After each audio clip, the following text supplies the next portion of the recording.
ആശ്വാസം നേടാം. ഹൃത്തിനുള്ളിൽ ജീവൻ നൽകും വചനം, തിരുവചനം. യേശുവിൽ സ്നേഹമുള്ള സഹോദരങ്ങളെ, വിശുദ്ധ ലൂക്കായുടെ സുവിശേഷത്തിൽ 18-ാമത്തെ അധ്യായത്തിൽ 15-ാമത്തെ വചനത്തിൽ നമ്മൾ ഇങ്ങനെ കാണുന്നുണ്ട്. അവൻ കൈകൾ വെച്ച് അനുഗ്രഹിക്കേണ്ടതിന് ശിശുക്കളെ അവർ അവൻ്റെ അടുക്കൽ കൊണ്ടുവന്നു. ഈ സമയം ശിഷ്യന്മാർ അവരെ വല്ലാതെ ശകാരിക്കുന്ന ഒരു സംഭവമാണ് നമ്മളവിടെ കാണുക. ഈശോയുടെ അരികിലേക്ക് മാതാപിതാക്കൾ തങ്ങളുടെ പ്രിയപ്പെട്ട കുഞ്ഞുങ്ങളെ കൊണ്ടുവരികയാണ്. ഒന്ന് തലയിൽ കൈവച്ച് അനുഗ്രഹിക്കാൻ. ഒരനുഗ്രഹം അതെപ്പോഴും നല്ലതല്ലേ? കുഞ്ഞുങ്ങൾക്ക് ഈശോയുടെ ഒരു അനുഗ്രഹം എന്ന് പറഞ്ഞാൽ അത് വലിയൊരു കാര്യമാണ്. മാതാപിതാക്കൾക്ക് ആ ബോധ്യമുള്ളതുകൊണ്ട് മാതാപിതാക്കൾ ഈശോ ഉണ്ടെന്ന് അറിഞ്ഞിട്ട് ഈ കുഞ്ഞുങ്ങളെയും കൊണ്ടുവരികയാണ്. ഒന്ന് തലയിൽ കൈവച്ച ഒരു അനുഗ്രഹം വാങ്ങണം. അങ്ങനെ പ്രതീക്ഷയോടെ ഈശോയുടെ അരികിലേക്ക് എത്തുമ്പോൾ ശിഷ്യന്മാർ വല്ലാതെ ശകാരിച്ചു എന്നാണ് സുവിശേഷത്തിൽ രേഖപ്പെടുത്തി വെച്ചിട്ടുള്ളത്. ശിഷ്യന്മാർ സത്യത്തിൽ എല്ലാവരെയും ഈശോയിലേക്ക് നയിക്കേണ്ടവരാണ്. ശിഷ്യന്മാർ എല്ലാവരോടും സൗമ്യമായിട്ട് പെരുമാറേണ്ടവരാണ്, എല്ലാവരെയും സ്നേഹിക്കേണ്ടവരാണ്, എല്ലാവരെയും മനസ്സിലാക്കേണ്ടവരാണ്. പക്ഷേ അവർ തന്നെ ശകാരിച്ചു എന്നാണ് അവിടെ എഴുതി വെച്ചിട്ടുള്ളത്. ഈ കുഞ്ഞുങ്ങളുമായിട്ട് വന്നവർ പാപം ചെയ്തു എന്ന് എനിക്ക് തോന്നുന്നില്ല. അവർ ഈശോയുടെ അടുത്തേക്ക് വരാനുള്ള ആഗ്രഹം കൊണ്ട് അങ്ങ് വന്നതേ ഉള്ളൂ. പക്ഷേ ശകാരിച്ചു എന്ന വാക്ക് പലപ്പോഴും നമ്മുടെയൊക്കെ അനുദിന ജീവിതത്തിൽ ഇത് നമ്മൾ ഏറ്റുവാങ്ങുന്നതാണ്. ചെയ്ത കാര്യത്തിനായിരിക്കുകയല്ല, ഒരിക്കൽ പോലും മനസ്സിൽ അങ്ങനെ ഒരു ചിന്ത പോലും കാണുകയില്ല. പക്ഷേ എത്രയോ അധികം വേദനകളും എത്രയോ അധികം കുറ്റപ്പെടുത്തലുകളും എത്രയോ അധികം ഭയാനകമായ രീതിയിലുള്ള ഒറ്റപ്പെടലുകളൊക്കെ നമ്മൾ ഓരോ ദിവസവും അനുഭവിക്കുന്നു. ശിശുക്കളെ കൊണ്ടുവന്ന മാതാപിതാക്കൾ സഹിച്ച മാനസിക പീഡ അനുദിനം നമ്മുടെയൊക്കെ ജീവിതത്തിൽ സംഭവിക്കുന്നതാണ്. അനേക തവണ ആരോടും പുറമേ ഒന്നും നമ്മൾ പറയില്ലായിരിക്കും.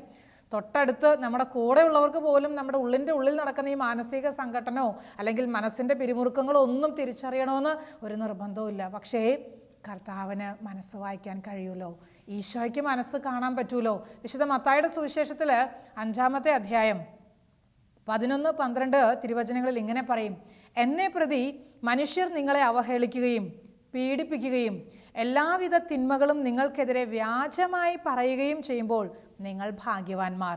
നിങ്ങൾ ആനന്ദിച്ച് ആഹ്ലാദിക്കുവിൻ, സ്വർഗത്തിൽ നിങ്ങളുടെ പ്രതിഫലം വലുതായിരിക്കും. സ്വർഗത്തിൽ നിങ്ങളുടെ പ്രതിഫലം വലുതായിരിക്കും. ഈശോ പറയാണ്, നിങ്ങൾക്ക് പീഡനങ്ങൾ ഉണ്ടാകട്ടെ, അവഹേളനങ്ങൾ ഉണ്ടാകട്ടെ, വ്യാജമായ കുറ്റാരോപണങ്ങൾ എന്നും ഉണ്ടാകട്ടെ. അങ്ങനെയെങ്കിൽ നിങ്ങൾ ഭാഗ്യമുള്ളവരാണ്. അങ്ങനെയെങ്കിൽ നിങ്ങൾ സമൃദ്ധമായ ഐശ്വര്യം സ്വീകരിക്കുന്നവരാണ്, ഭാഗ്യമുള്ളവരാണ്. ഈശോയുടെ ഭാഷ അങ്ങനെയാണ്. നിങ്ങൾ ഭാഗ്യമുള്ളവരാണെന്നാണ് പറയുന്നത്. പീഡനങ്ങൾ ഏറ്റെടുക്കേണ്ടി വന്നാൽ, അവഹേളനങ്ങൾ ഉണ്ടായാൽ, തെറ്റിദ്ധാരണയുണ്ടായാൽ, കുറ്റപ്പെടുത്തലുകൾ കേൾക്കേണ്ടി വന്നാൽ നിങ്ങൾ ഭാഗ്യമുള്ളവർ. സ്വർഗത്തിൽ നിങ്ങളുടെ പ്രതിഫലം വലുതായിരിക്കും. ഈശോ തരുന്ന ഈ വലിയ സന്ദേശം നമ്മുടെ മനസ്സിലേക്ക് നമുക്ക് സ്വീകരിക്കണം. എത്രയോ അധികം പ്രാവശ്യം അധികം പ്രാർത്ഥിച്ചു, ഒരു ധ്യാനത്തിൽ സംബന്ധിച്ചു, ഒരല്പസമയം ഇരുന്ന് ബൈബിൾ വായിച്ചു, നന്നായിട്ടൊന്ന് ജപമാല ചൊല്ലി പ്രാർത്ഥിച്ചു. എത്രയധികം അതിൻ്റെ പേരിൽ കൊച്ചു കൊച്ചു കാര്യങ്ങളാണെങ്കിൽ പോലും അതിൻ്റെയൊക്കെ പേരിൽ സഹിക്കേണ്ടി വന്നിട്ടുണ്ട്. ഒരു 1 ഡേ പ്രോഗ്രാമിൽ പങ്കെടുക്കാൻ പോയി, ഒരു ആത്മീയ ശുശ്രൂഷകളിലൊന്ന് നേതൃത്വം കൊടുക്കാൻ പോയി, ഒരല്പസമയം വൈകിപ്പോയി. അതിൻ്റെ പേരിൽ എത്രയോ അധികം കുറ്റപ്പെടുത്തലുകളും വേദനകളൊക്കെ കേൾക്കേണ്ടി വന്നു. വിശ്വാസം നമ്മൾ കുഞ്ഞുനാൾ മുതൽ കാത്തു സൂക്ഷിക്കുന്നു. എത്രയോ അധികം ധീരമായ കാൽവെപ്പുകൾ മുന്നോട്ട് വെക്കേണ്ടി വന്നിട്ടും അല്പം പോലും പുറകോട്ടേക്ക് നമ്മൾ മാറിയിട്ടില്ല. അതിൻ്റെ പേരിൽ എത്രയോ സഹിക്കേണ്ടി വന്നു. നിങ്ങൾക്ക് പീഡനങ്ങൾ ഉണ്ടാകട്ടെ, അവഹേളനങ്ങൾ ഉണ്ടാകട്ടെ, വ്യാജമായ കുറ്റാരോപണങ്ങൾ ഉണ്ടാകട്ടെ, സ്വർഗത്തിൽ നിങ്ങളുടെ പ്രതിഫലം വലുതായിരിക്കും. സ്വർഗത്തിൽ നിങ്ങളുടെ പ്രതിഫലം വലുതായിരിക്കും. പ്രിയമുള്ള സഹോദരങ്ങളെ, കർത്താവ് അറിയാതെ ഒരു വേദനയും നമുക്ക് വരത്തില്ലല്ലോ. കർത്താവ് അറിയാതെ ഒരു അസ്വസ്ഥതയും നമ്മുടെ ജീവിതത്തിലേക്ക് കടന്നു വരികയില്ല. വിശുദ്ധ ഫൗസ്റ്റീനായുടെ ജീവിതത്തിൽ നമുക്കറിയാം, ഒരു സംഭവം നമ്മൾ വായിച്ചിട്ടുണ്ട്. കുറേ പേർക്കൊക്കെ അറിയാമെന്ന് ഞാൻ കരുതുന്നു.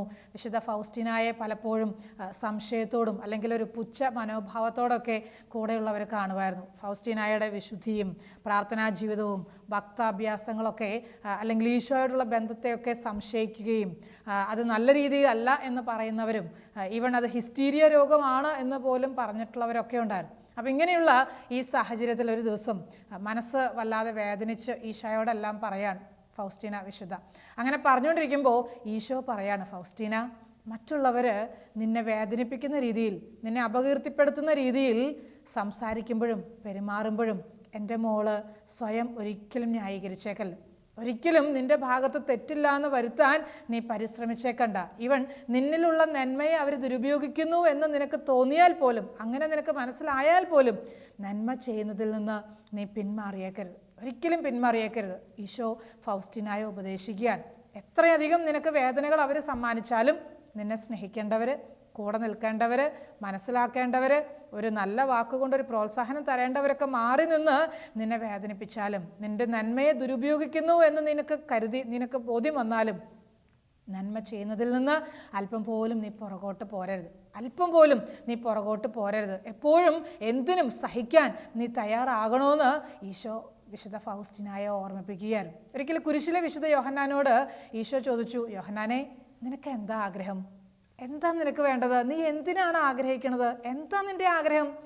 കുരിശിലെ വിശുദ്ധ യോഹന്നാൻ എന്താ പറഞ്ഞതെന്നറിയാവോ? ഈശോയെ, എനിക്ക് അങ്ങയെ പ്രതി കുറെ കൂടെ സഹിക്കണം, കുറെ കൂടെ നിന്ദിക്കപ്പെടണം, സഹിക്കാൻ ഞാൻ തയ്യാറാണ്. അതാണ് എൻ്റെ ആശ.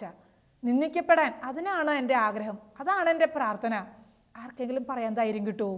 ഞാൻ സഹിച്ചോളാം ഈശോയെ, ഞാൻ പീഡിപ്പിക്കപ്പെട്ടുകൊള്ളാം, ഞാൻ നിന്ദിക്കപ്പെട്ടുകൊള്ളാം, അപമാനം ഞാൻ വഹിച്ചുകൊള്ളാം, പറയാൻ ധൈര്യം ഉണ്ടാവോ? പേടി തോന്നുകയല്ലേ? ഓടിപ്പോകുകയല്ലേ?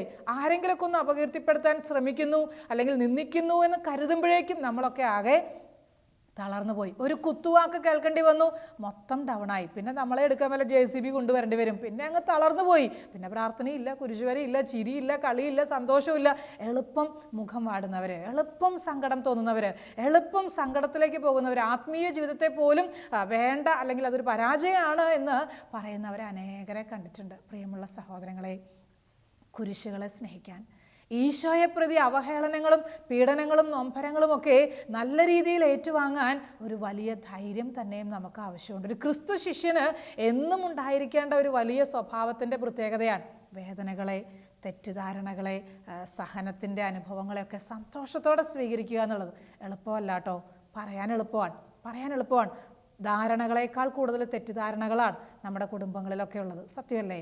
ധാരണയല്ല ഉള്ളത്, തെറ്റിദ്ധാരണയുള്ളത്, മനസ്സിലാക്കപ്പെടലല്ല ഉള്ളത്. എപ്പോഴും കുറ്റപ്പെടുത്തലാണ്, എപ്പോഴും ശാസനകളാണ്, എപ്പോഴും ശകാരങ്ങളാണ്. എത്ര അനുഭവങ്ങൾ. ഒരാൾ പോലും ചിലപ്പം എന്നെ ഉണ്ടായേ കാര്യങ്ങളൊന്നും മനസ്സിലാക്കാൻ പോലും ചോദിക്കാറില്ല. കേട്ടതിൻ്റെ വെളിച്ചത്തിൽ അങ്ങ് ശകാരം ആരംഭിക്കുകയാണ്. ആരെങ്കിലും എന്തെങ്കിലുമൊക്കെ ഒന്ന് പറഞ്ഞു എന്ന് ഓർത്തിട്ട് ഉടനെ അതിൻ്റെ പുറകെ പ്രതികരണങ്ങളും സംസാര രീതികളും പെരുമാറ്റ രീതികളൊക്കെ. എത്രയോ അനുഭവങ്ങൾ നമുക്കുണ്ട്. ഈശോയുടെ വാക്കുകൾ, സ്വർഗത്തിൽ നിങ്ങളുടെ പ്രതിഫലം വലുതായിരിക്കും. ഒരുപക്ഷേ കണ്ണുനീര് ധാരധാരയായിട്ട് വരും, കരഞ്ഞു പോവും. എത്ര സഹിക്കാൻ നോക്കിയാലും നമ്മളെ കൊണ്ടത് സഹിക്കാൻ പറ്റുന്നില്ലേന്ന് നമ്മൾ കരഞ്ഞു പോവും, തളർന്നു പോവും. ആ കണ്ണുനീരൊക്കെ നമ്മളെ ഭാഗ്യമുള്ളവരാക്കി മാറ്റുവാട്ടോ. നിന്റെ കണ്ണിൽ കണ്ണുനീരുണ്ടെങ്കിൽ സഹോദര ഓർത്തേക്കണം, നീ ഭാഗ്യമുള്ളവനാണ്. സഹോദരി, നിന്റെ കണ്ണുകൾ നീ അറിയാതെ നിറഞ്ഞൊഴുകുന്നുവെങ്കിൽ നീ ഭാഗ്യമുള്ളവളാണ്. നിന്റെ പ്രതിഫലം, സ്വർഗത്തിലുള്ള നിന്റെ പ്രതിഫലം, അത് ആർക്കും എടുത്തുകൊണ്ട് പോകാൻ പറ്റുകയില്ല, അത് ആർക്കും നഷ്ടപ്പെടുത്താൻ പറ്റുകയില്ല.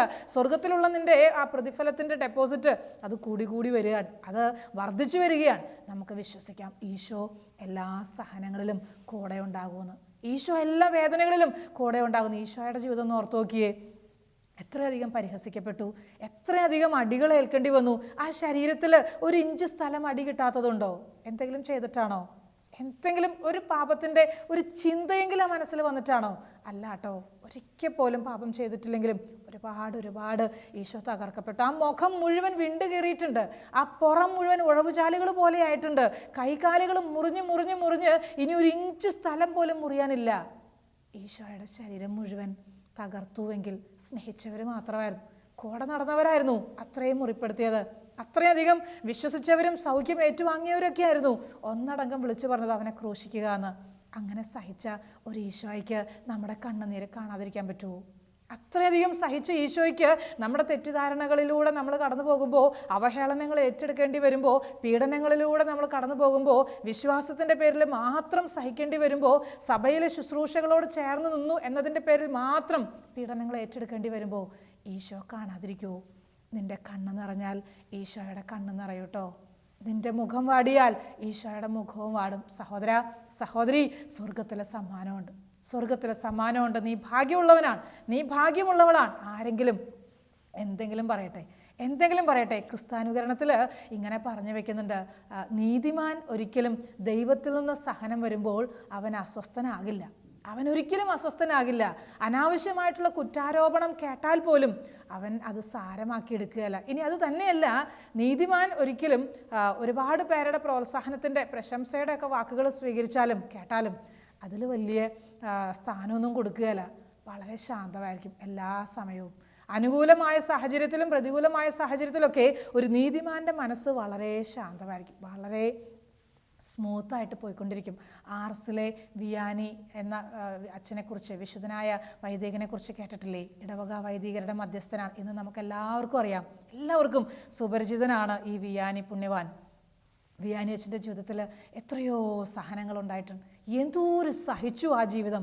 എത്ര കണ്ണുനീര് ഒഴുക്കിയിട്ടുണ്ട്, ലിറ്റർ കണ്ണുനീര്. ചിലപ്പോഴൊക്കെ ഞാൻ ഓർക്കും, സങ്കീർത്തകൻ പറഞ്ഞു വെച്ചിട്ടില്ലേ 56-ാം സങ്കീർത്തനത്തിൽ 8-ാമത്തെ വചനം, നിൻ്റെ കണ്ണുനീർ കണങ്ങളൊക്കെ കുപ്പിയിൽ ശേഖരിച്ചിട്ടുണ്ട്, നിൻ്റെ അലച്ചിലുകളൊക്കെ എണ്ണീട്ടുണ്ട്. ഞാൻ ഓർക്കാറുണ്ട്, ചിലപ്പം ചിലരുടെയൊക്കെ ജീവിതത്തിൽ കുപ്പിയൊന്നും പോരാ കർത്താവിന്, ബക്കറ്റ് എടുക്കേണ്ടി വരും കണ്ണുനീര് കളക്ട് ചെയ്യാൻ. അത്രയും കരയേണ്ടി വന്നിട്ടുണ്ട്, അത്രയും സഹിക്കേണ്ടി വന്നിട്ടുണ്ട്.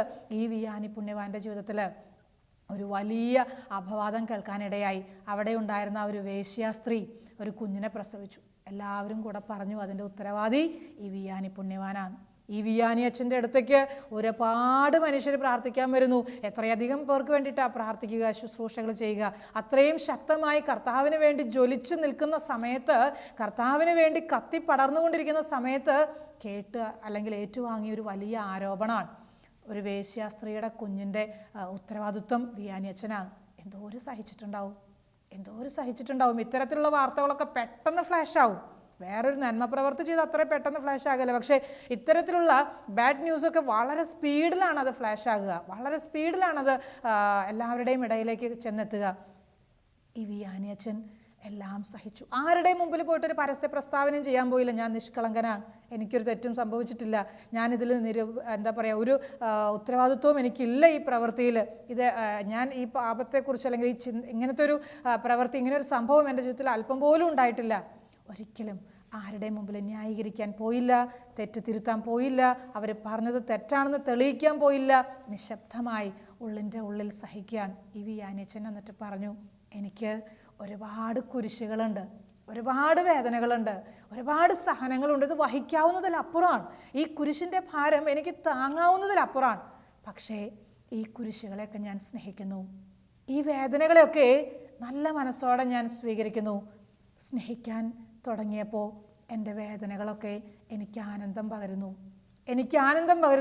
ഈ ആനന്ദത്തോടെയുള്ള കുരിശിൻ്റെ വഹിക്കൽ എന്നെ സംതൃപ്തിയിലേക്ക് നയിക്കുന്നു. വിയാനി അച്ഛൻ്റെ വാക്കുകൾ. വഹിക്കാവുന്നതിലപ്പുറം ഭാരമുണ്ടെന്ന് കുരിശിന്, സഹിക്കാവുന്നതിലപ്പുറം വേദനയുണ്ടെന്ന്.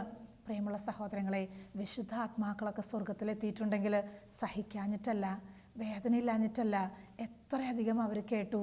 നമ്മുടെ ജീവിതത്തിൽ ഇത്രയും വലിയ അപവാദമൊന്നും കേട്ടില്ലെങ്കിലും ഒരു ചെറിയ കാര്യം, ഒരു പക്ഷെ അമ്മയാവും, അല്ലെങ്കിൽ അപ്പച്ചനാവും, ജീവിത പങ്കാളിയാവും, മക്കളാവും നമുക്കെതിരെ പറയുമ്പോൾ, നമ്മൾ ചിന്തിക്കാത്തൊരു കാര്യം ചെയ്തു എന്ന് പറയുമ്പോൾ, നമുക്കെതിരെ അനാവശ്യമായിട്ട് കുറേ ചർച്ച ചെയ്ത് മീറ്റിംഗ് കൂടി അല്ലെങ്കിൽ ഒരു തീരുമാനമൊക്കെ ഉണ്ടാക്കി അല്ലെങ്കിൽ എല്ലാവരുടെ മുമ്പിൽ നമ്മളെ പരസ്യമായിട്ടൊക്കെ അവഹേളിക്കുന്ന രീതിയിലൊക്കെ സംസാരങ്ങളും ഇടപെടലുകളൊക്കെ വരുമ്പോൾ പലരും പറയുന്ന കണ്ടിട്ടുണ്ട്, സിസ്റ്ററെ മടുത്തു, ഈ വീട്ടിൽ നിൽക്കാൻ ഇഷ്ടമില്ല, ഈ ജോലിയിൽ നിന്നൊന്ന് പോയാൽ മതി, റിസൈൻ ചെയ്താൽ മതി, മടുത്തു ജീവിതം, മരിക്കാൻ വേണ്ടി പോലും താല്പര്യം കാണിക്കുന്നവർ, ഇട്ടിട്ട് പോകാൻ ഒരുങ്ങുന്നവർ, ഈ സ്ഥലത്തേ നിൽക്കണ്ട, പോയാൽ മതി എവിടേക്കെങ്കിലും.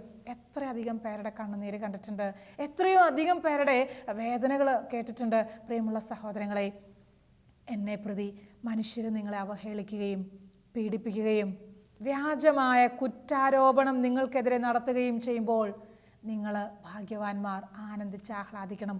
സ്വർഗത്തിൽ നിങ്ങളുടെ പ്രതിഫലം വലുതായിരിക്കും. ഒരു പക്ഷേ ജീവിത പങ്കാളി പറയുന്നത് ഏറ്റവും വലിയ വേദന, മറ്റുള്ളവർ എന്നാ വേണമെങ്കിലും പറയട്ടെ, നാട്ടുകാരെന്നെ വേണമെങ്കിലും പറയട്ടെ, കൂടെയുള്ളവർ പറയുന്നത് ഏറ്റവും വലിയ വേദന.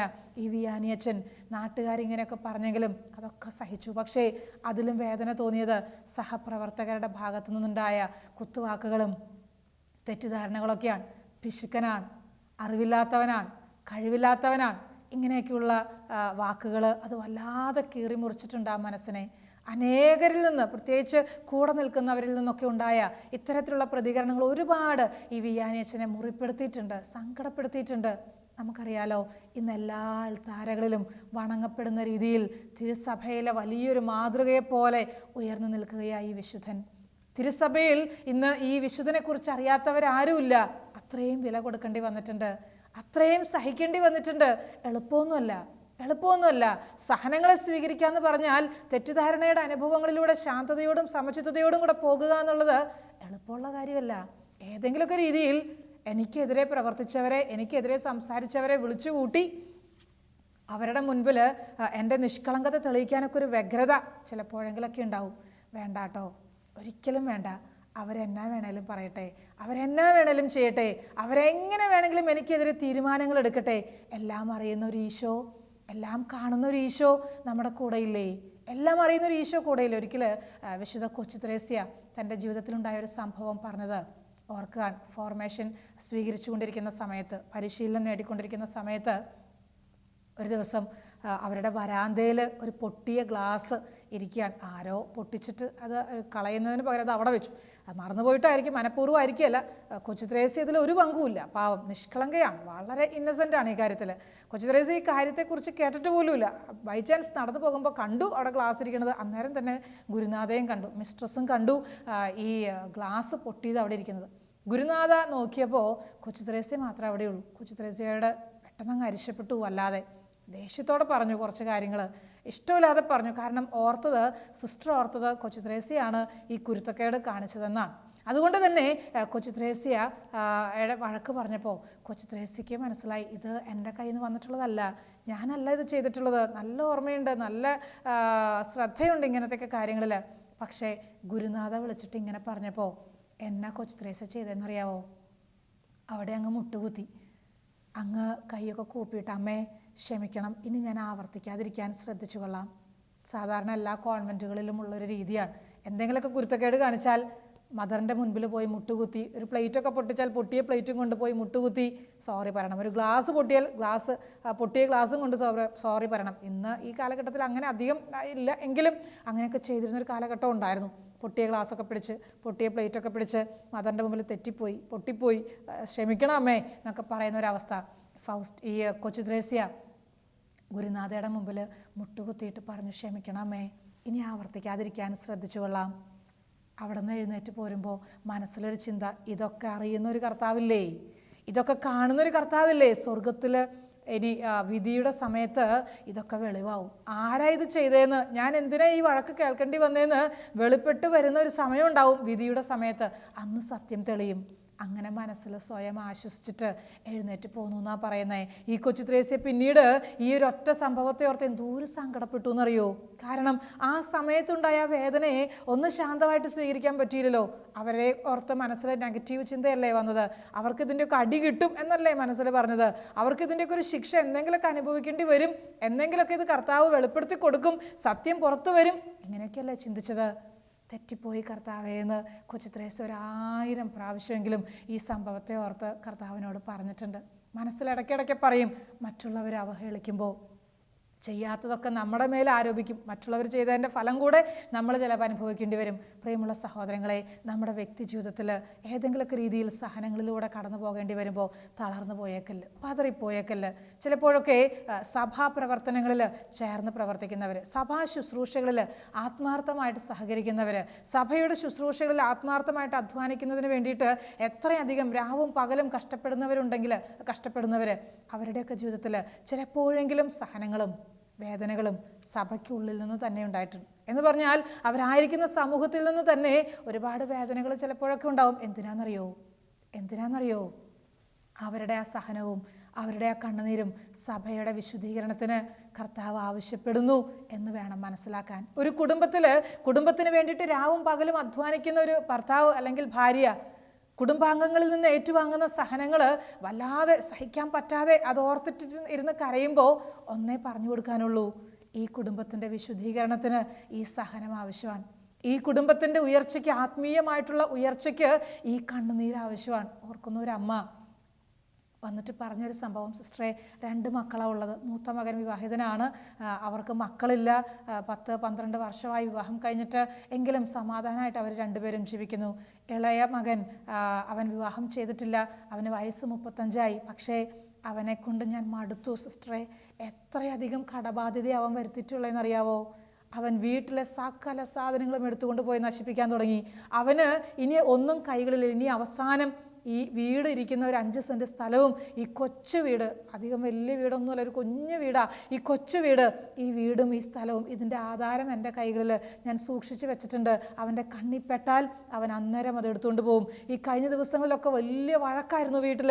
അവൻ പറയണത് ഈ ആധാരമൊക്കെ ഇപ്പം തന്നെ തരണം, എനിക്കത് വിറ്റിട്ട് ഈ പറമ്പും വീടൊക്കെ വിറ്റിട്ട് എൻ്റെ കടം വീട്ടണം. ലക്ഷങ്ങൾ കടം ഉണ്ടാക്കി വെച്ചിരിക്കുക. ലക്ഷങ്ങൾ ഉഴപ്പിയിട്ടാണ്, അലസമായിട്ട് ശ്രദ്ധിക്കാതെ നടന്നിട്ട് വന്ന കാര്യങ്ങളാണ്.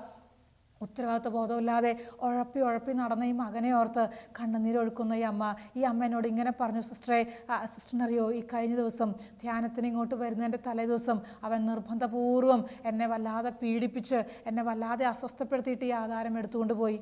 എന്നാ കാണിക്കുന്നതെന്ന് അറിയില്ല സിസ്റ്ററെ, വേദനയുണ്ട്. ഇനി ഇതും കൂടെ കഴിഞ്ഞാൽ വഴിയിലേക്ക് ഇറങ്ങി നിൽക്കണം, കിടക്കാൻ ഒരിടം പോലും ഇല്ല. ഈ മകനെ എന്നും വെച്ച് വിളമ്പിക്കൊടുക്കാൻ, ഇവന് വേണ്ടിയിട്ട് പ്രാർത്ഥിക്കാൻ എനിക്ക് വേദന തോന്നുന്നു. ഇവൻ എൻ്റെ മകനേന്ന് വിളിക്കാൻ എനിക്ക് ധൈര്യം കിട്ടുന്നില്ല.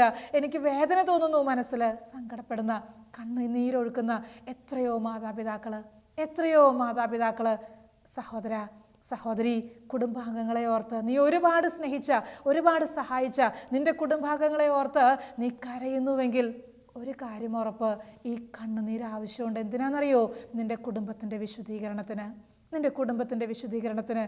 ചെയ്യാത്ത തെറ്റിൻ്റെ പേരിൽ പീഡിപ്പിക്കപ്പെടുമ്പോൾ, അവഹേളിക്കപ്പെടുമ്പോൾ, നീ കുറ്റാരോപണങ്ങൾ ഏറ്റുവാങ്ങേണ്ടി വരുമ്പോൾ ആനന്ദിക്കണം, ആഹ്ലാദിക്കണം. സ്വർഗത്തിൽ വലിയ സമ്മാനമുണ്ടെന്ന് ഒരിക്കലും നീ ഒറ്റയ്ക്കല്ല എന്ന് ഓർക്കണം.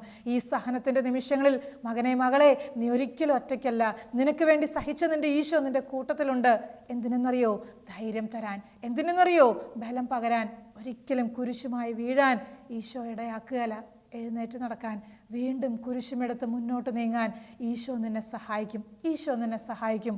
സഹോദരി, ഒരു പക്ഷേ നിൻ്റെ ജീവിതത്തിൽ ഏറ്റവും അധികം സ്നേഹിക്കുന്ന സുഹൃത്തുക്കൾ, അല്ലെങ്കിൽ നീ എന്നും ആശ്രയിക്കുന്ന നിൻ്റെ അധികാരികൾ, നീ എന്നും വലിയ ശ്രേഷ്ഠമാണ് എന്ന് കരുതുന്ന പലരും നിനക്കെതിരെ നിൽക്കാം. അതൊന്നും അല്ലായിരിക്കാം ഒരു പക്ഷേ നീ ഏറ്റവും അധികം വിലപിടിപ്പുള്ളതായി, മൂല്യമുള്ളതായി കാണുന്ന നിൻ്റെ സൽപ്പേര്.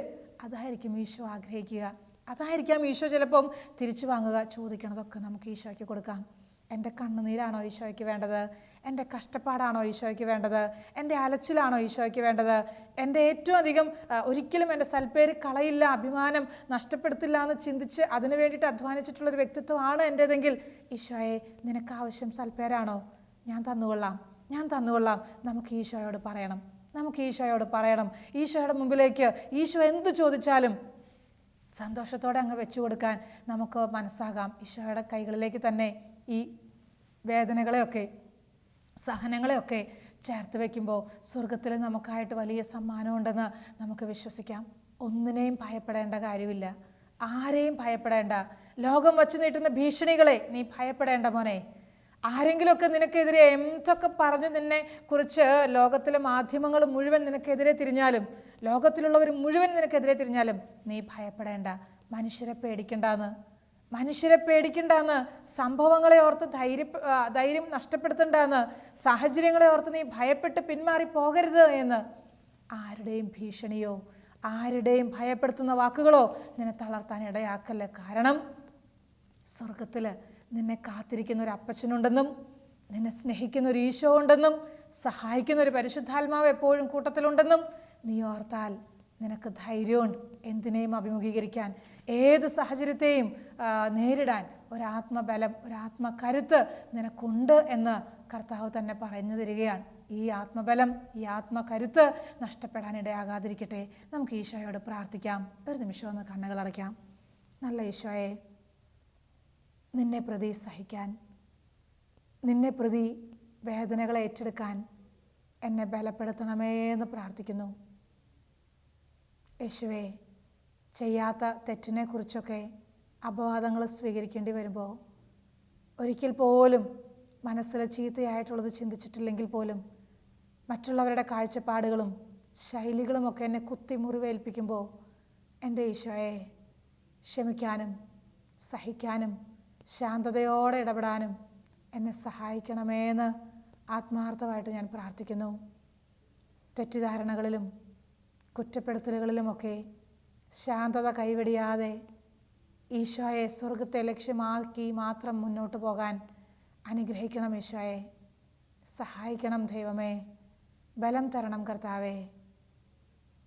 നിത്യം പിതാവും പുത്രനും പരിശുദ്ധാത്മാവുമായ സർവേശ്വര എന്നേക്കും ആമേൻ.